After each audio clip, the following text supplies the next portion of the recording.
From inclusive finance to sustainable economies, Africa is building its future. This is The Sound of Progress, a podcast by FSD Africa.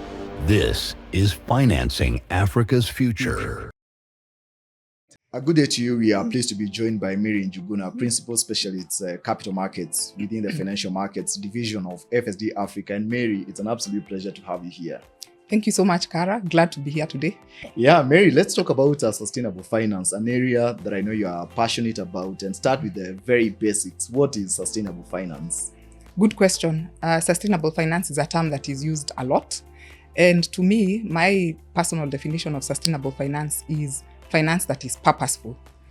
It is being deliberate about integrating environmental, social, and governance considerations in investment decisions.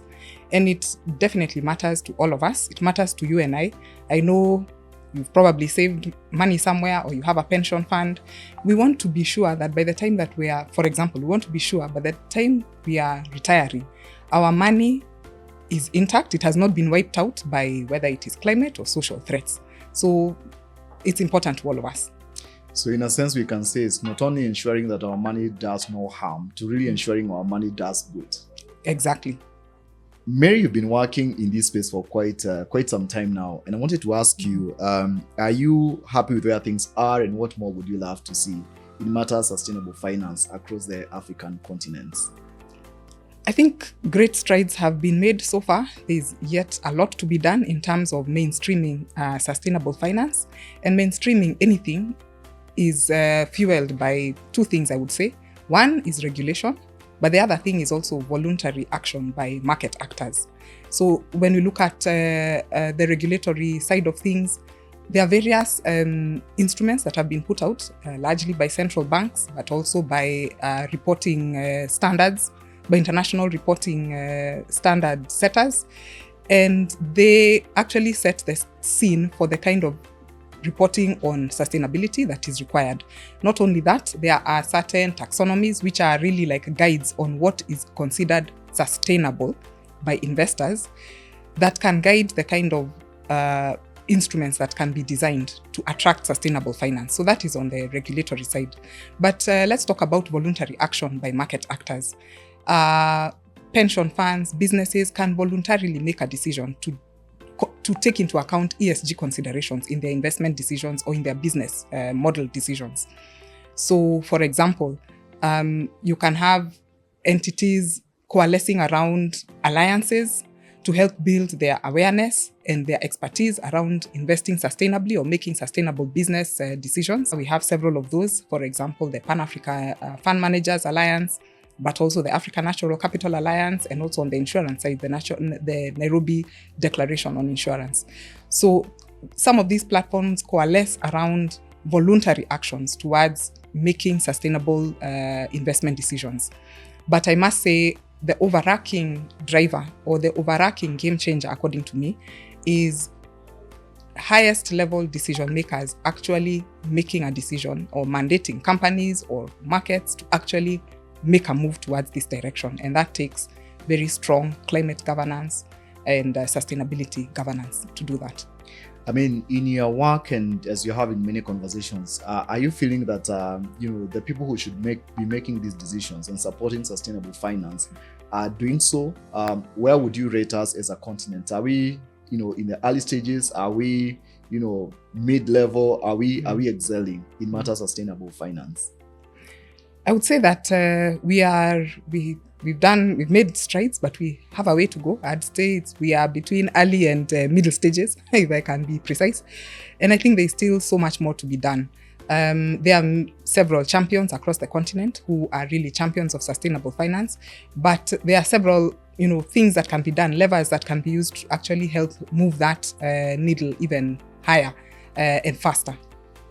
All right, thank you, Mary. The other area that I know you've worked on for many years is policy and regulatory reform. And I wanted to understand from you, what is their role in deepening and driving innovations across capital markets in the continents? Yeah, so I think anytime you think of a market that wants to be deeper or more innovative, the thing to think about is that it needs to have more products, more capital market products, and also more players coming to buy those products in the markets. And in any market, just like a supermarket or any market, there are certain rules that should govern how trading or how the marketplace is conducted.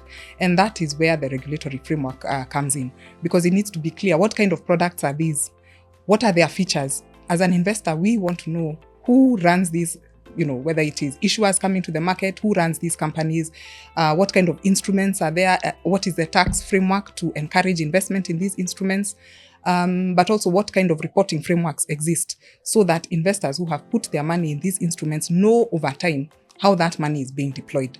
And so that's the role of the regulatory framework, to create an efficient market, and a market that is able to attract even more capital. And one thing to say is that capital markets or financial markets are built on trust. So what that means is that compliance with the regulatory framework is very important. It's okay to have the framework, but it's also very important to enforce the framework. And the role of regulatory frameworks is that they should speak to the local context. So the regulatory framework in Kenya may not be exactly the same as the one in Ethiopia, because there are certain market realities in Kenya that may not apply in Ethiopia.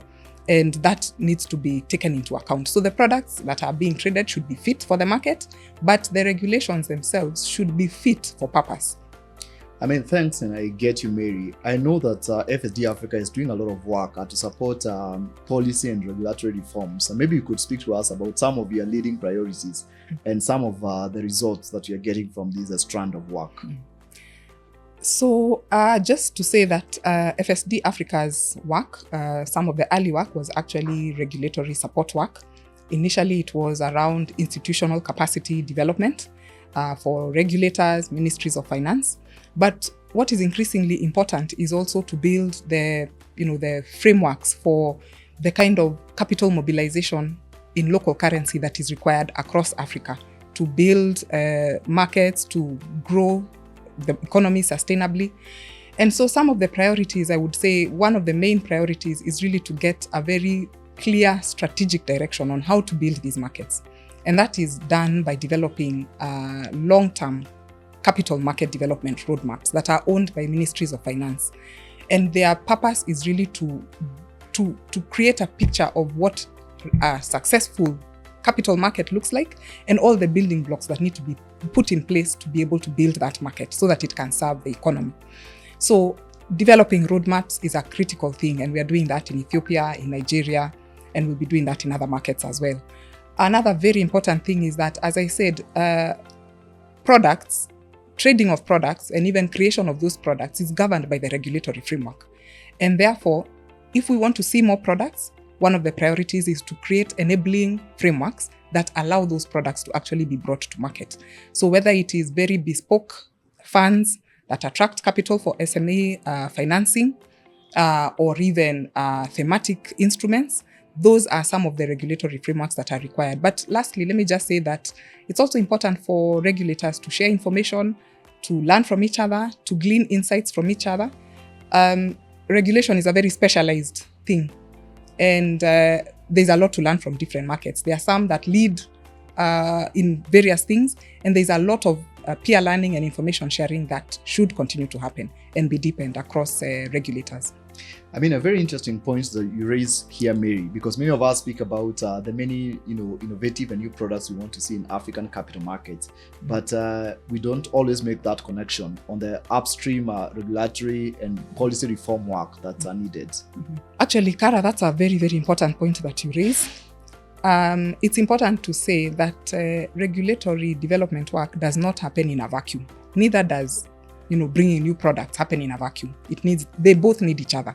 So, for example, when we are looking to support jurisdictions in developing regulatory frameworks and a facilitative environment, we also want to partner very closely with the private sector, the market actors who are trying to bring transactions to market. So you look at a real transaction and try and understand, how is this transaction being supported by the regulatory framework, and how is the regulatory framework hindering that transaction? So using that transaction as a test case, if you like, you're able to actually understand where the pain points are, where the challenges are, what is working and what is not working. So I want to say that the upstream and downstream work is complementary. Sometimes it's looked at as a standalone, each of them as a standalone. But I just want to say that the most effective regulatory development work is complementary, both upstream and downstream. Mary, sounds quite interesting. I wanted to check out from all the regulatory work that FSD Africa has been supporting, where have you had the most impressive results? The ones that really make you, smile and get most proud about the work that you do? Yeah, I mean, looking back, for me, it is always the regulatory reforms that result in mobilization of capital within a short period of time. One thing I'll say about regulatory work, it is long-term work. It is work that is done for the long haul because it's like a foundation for a building. It takes a lot of time, a lot of material, and that is the same way for regulatory work. But when you think about the regulatory work that we have done that has resulted in mobilization of capital, to date, we have been able to support the mobilization of about $1.7 billion and counting across Africa. And some of that work or some of that capital has been facilitated by regulatory frameworks that were put in place for thematic bonds. And I think that is one of the ones that is very exciting for me. I also find it very exciting to watch growth of new markets. I want to give the example of Ethiopia. I was involved in the projects that we put in place to develop the regulatory framework for licensing of market players, licensing of the exchange. And several months or years later, it's interesting to see how several of those regulations have been used to actually introduce new market players, to license market intermediaries, to license the exchange. So I think that's what I find exciting, when I can see real results from the regulatory frameworks that have been developed within a short time. I know that regulatory framework development will yield results eventually, but it's the short-term wins or the medium-term wins that I find most exciting.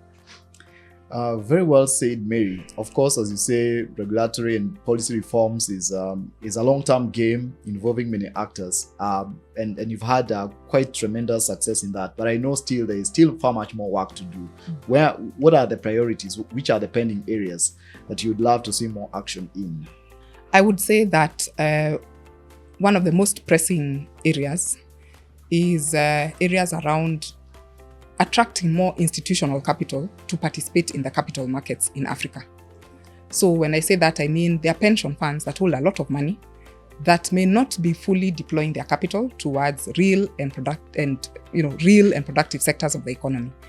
So I think that's one of the areas that a lot more can be done, not just by regulators, but also by pension funds themselves.